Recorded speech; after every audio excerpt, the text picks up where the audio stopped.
क्या विष्णु के अवतार वास्तव में पृथ्वी पर जीवन के विकास को दर्शाते हैं? क्या हजारों साल पहले हमारे ऋषियों को मानव विकास का ज्ञान था?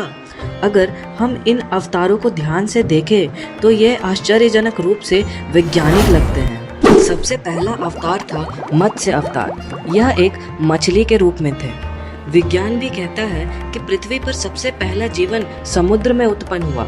डार्विन की इवोल्यूशन थ्योरी के अनुसार भी लाइफ स्टार्टेड इन वाटर। इसलिए मत्स्य अवतार को एक्वाटिक लाइफ स्टेज यानी जल जीव के स्टेज से जोड़ा जा सकता है। दूसरा अवतार था कूर्मा यानी कछुआ। कछुआ पानी में भी रह सकता है और जमीन पर भी। इवोल्यूशन में भी ऐसा ही चरण आया जब जीव पानी के अंदर शिकार से बचने के लिए लैंड की तरफ आने लगे और उन्होंने जो शारीरिक विकसित किया उन्हें हम रेप्टाइल या सरीसृप कहते हैं। इसलिए कूर्मा अवतार को रेप्टाइल एवोल्यूशन स्टेज से जोड़ा जाता है। तीसरा अवतार था वराह अवतार यानी जंगली सूअर। यह पूरी तरह से भूमि पर रहने वाले जानवर हैं। इवोल्यूशन में भी एम्फीबियंस एक मैमल यानी जमीन में रहने वाले जानवर में विकसित हुए।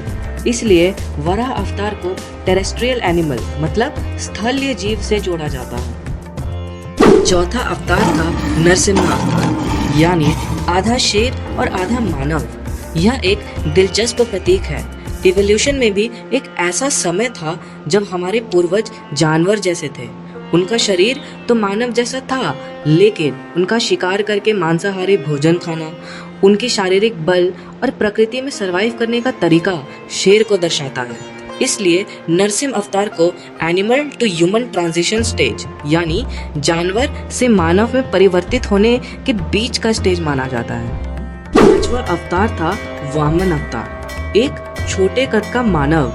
कुछ लोग इसे अर्ली ह्यूमन स्पीशीज से भी जोड़ सकते हैं, जैसे कि आदि मानव। यह उस समय का प्रतीक हो सकता है जब ह्यूमन इंटेलिजेंस मतलब मानव के बुद्धि का विकास होना चालू हो गया हो और वो लोग कद में भी छोटे ही होते थे, जैसे वामन अवतार एक छोटे कद का मानव दर्शा रहा हो। छठा अवतार था परशुराम।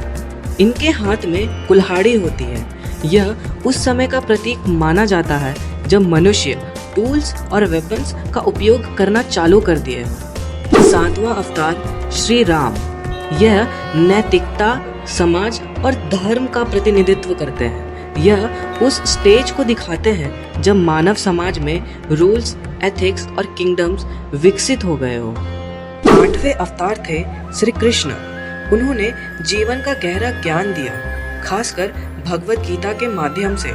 यह मानव के इंटेलेक्चुअल मतलब बौद्धिक और फिलोसफिकल मतलब दार्शनिक विकास को दर्शाते हैं। इन्होंने अपने ज्ञान के माध्यम से समाज में बौद्धिक और दार्शनिक विकास करने का प्रयास किया है। नौवां अवतार माना जाता है गौतम बुद्ध को।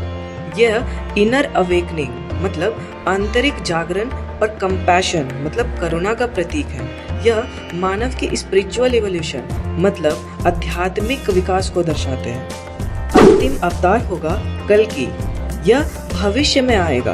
कुछ लोग इसे फ्यूचर ट्रांसफॉर्मेशन ऑफ ह्यूमैनिटी से जोड़ते हैं, मतलब मानव का भविष्य में जैसा विकास होगा उससे। अगर हम देखें तो विष्णु के अवतार केवल धार्मिक कथाएं नहीं हो सकते, वे शायद जीवन के विकास की प्रतीकात्मक कहानी भी हो सकते हैं।